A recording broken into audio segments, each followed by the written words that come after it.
And you'll be here at Christians Against Poverty in Bradford. At their office, we've had a tour, which was brilliant. Went to all the different floors and met lots of people. And I have my first guest in front of me. Hello, Claire. Hello, nice to meet you. Now, you are one of the team here at CAP Bradford. Just give us a bit of an overview. What's your job title here? So I am Head of Strategic Communications, which means I head up our internal communications function, which includes our PR and news. So meeting folks like you today, but also our brand management, our video production, website, digital marketing, copywriting, the whole suite of the outgoing message of Christians Against Poverty. Which is an important message. I mean, I even like the green colour. And maybe that's your thing or not, but I love the green because green for me is life, it's hope, and it's summer and spring. Yeah, it is. It is that sense of newness, the sense of growth, of opportunity, of hope, really, and that absolutely did factor into the selection of the colour palette, which is one aspect of our brand. A few years back when we overhauled that, yeah. So I know you've been here for a little while. A little while. How far can we go back on CAP? So it's 1996, wasn't it? That's when CAP was founded, yeah, by John Kirkby, and then they did a little bit of time before I joined them in 2005, and at the point when I joined, we were still very much an early founding entrepreneurial kind of team. There were around 35 staff-ish in the Bradford office, and around 30 debt centres around the UK, but debt help was the only service that we offered at that time when I joined, and yeah, it was a really small, really agile, like non-corporate family environment that just made me feel straight at home, really. So you settled in quickly to the job. It was, I've just walked around to people smiling, which you don't always get. And sometimes I'm shown a nice view of stuff, but actually what's lovely is when I get told what it is, then you meet the people and think, this really is what it is. This is happy people who are loving their jobs, loving working together, which means everybody wins. Yeah. One of our cultural values is joyful, but that's not a superficial level of joy. That's joy that comes from Christ, and that joy is what carries you through really tough stuff.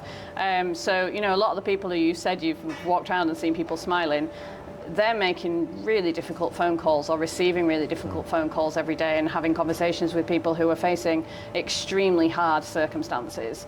But what they have in that moment, their opportunity, is to bring the truth of the gospel message, the truth of God's opinion of that person's identity, the fact that they are valued for who they are, not what they do. And that message, it's such a wonderful thing to be able to deliver into a situation where hopelessness has absolutely had the mic for sometimes years and sometimes generations. When I was walking around, I was shown a wall with lots of quotes from some of your clients over the years, and the one that really jumped out at me was, "I can sleep now," basically. That's my paraphrase of it, and I thought, that sums up such an important element of any kind of stress in life, but debt in particular. We've had issues. We had a business in 2009, went down through the recession, and we had debt, and we weren't sleeping. Yeah. And that affects everything. Yeah. So the fact that they're actually now able to sleep means there's an awful lot of stuff that's been resolved one way or another. Yeah, I mean, the thing with poverty is it is a massive thief. It just steals, and sleep is one aspect of that, but it steals your ability to participate in society at just a normal level that would be expected by you or I. It steals the ability to say yes to your child's invitation to a birthday party because you can't afford a present for the birthday kid. It steals your ability to accept an invitation to the pub for a quick drink with friends after work because you can't afford that. You can't afford it, and the fear of someone saying, "Will you get the next round in?" just shuts down your opportunity. And you think those are just really small things, but actually what poverty does is it amplifies thing after thing after thing. You can't invite someone around to your home because you've only got a tiny amount of milk left in the fridge, so you can't offer them a cup of tea, or your electric's been cut off, so your house is freezing cold and you can't turn the lights on.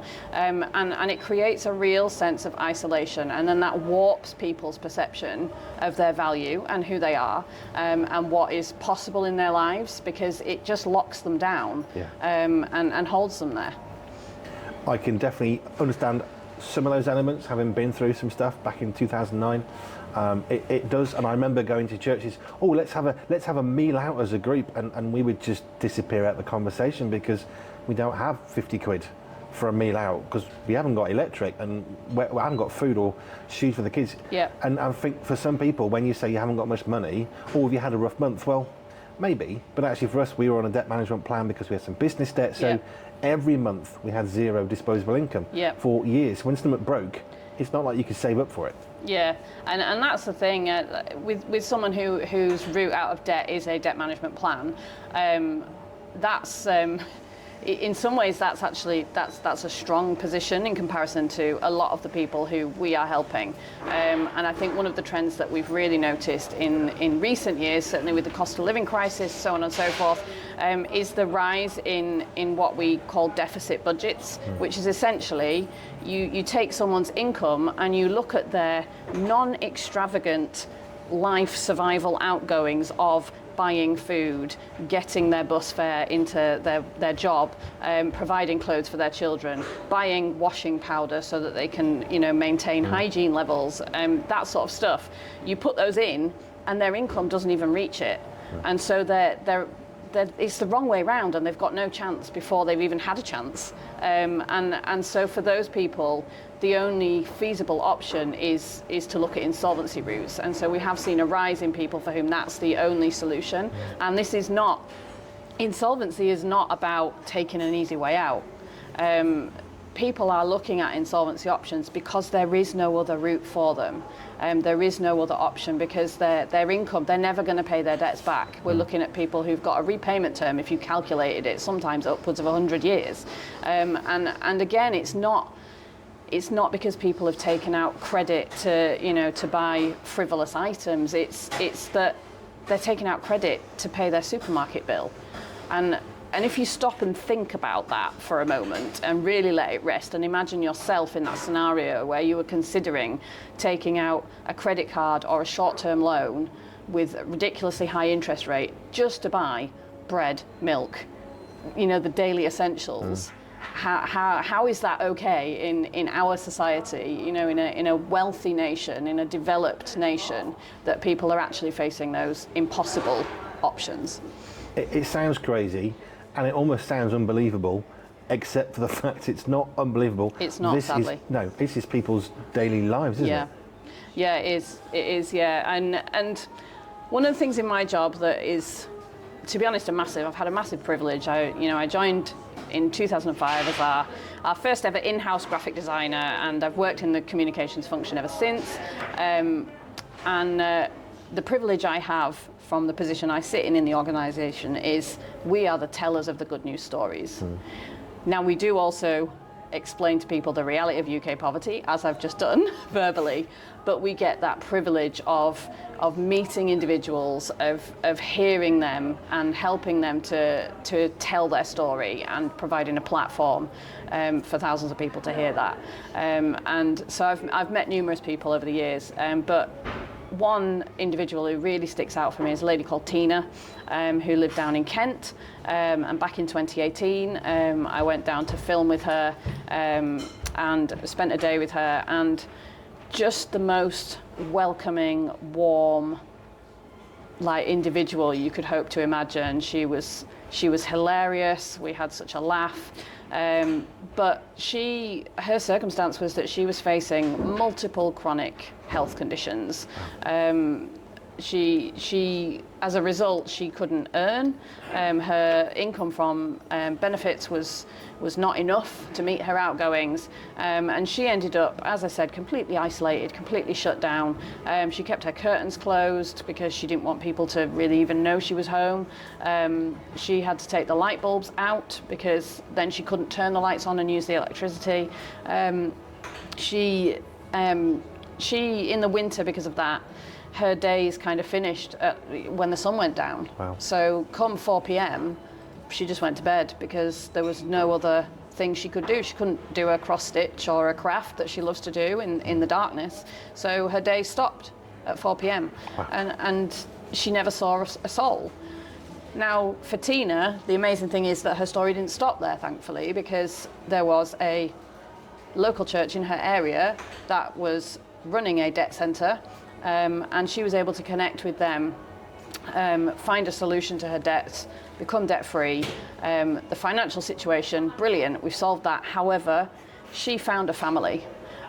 She found a group of people who loved her for who she was, who didn't just come, do the tasks that their job required and then clock off at the end of the day.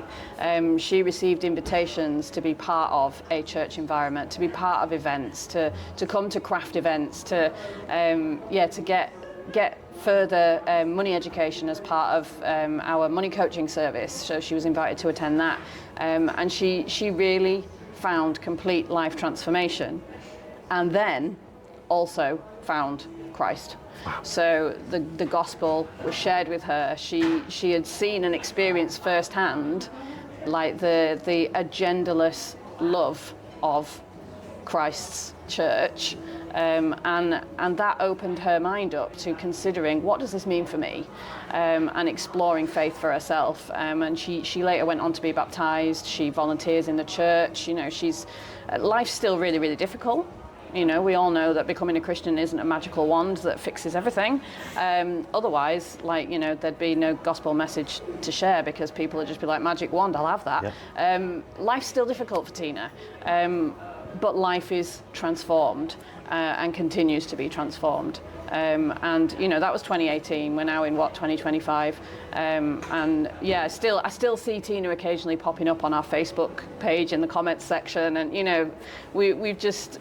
It's wonderful, the longevity of the impact to see and to witness people being able to actually live their lives to the fullness that God intended, being a full participant in society, being able to be part of an active church, to be developing that relationship with Christ, to understand who she really is in God's eyes. It's the full package, and that's what makes it so exciting. The other thing you said was an agenda less love. Yes. There is no agenda for the love of God, and I love that you said that. Yeah. Because that, to me, surely is the heart of any Christian organisation, whether it's Christians, I don't know, in politics or in sport or churches or against poverty. We should be coming without that agenda. Yeah. To just bring God's love. We're not here to fix people. Yes, help them resolve stuff. I met some of the folk upstairs. You've got some really specific skill sets and knowledge, which is really important. But ultimately, it's about whatever your issues are, Jesus actually really is the full completion of the answer. Yeah, and the reason why this movement of people is so crucial is because it only functions via the church.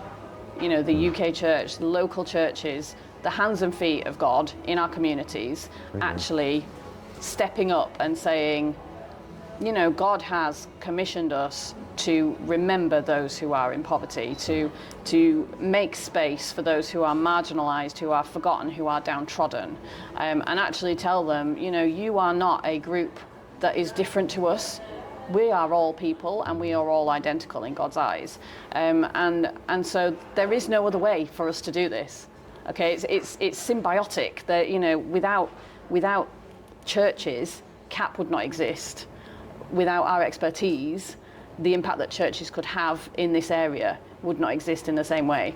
And so it's really an equal partnership, and we exist just to equip and to ready the church in whichever community they're in, to be able to get out there and actually reach beyond what they might be able to do completely under their own steam. So we're here to enable and to equip, and it's just wonderful to see the transformation that happens in churches as well, and in the lives of those who volunteer as part of whatever service is being run by that church. Alongside us, to see the discipleship and the growth in faith that happens for those people as well is also really wonderful to watch.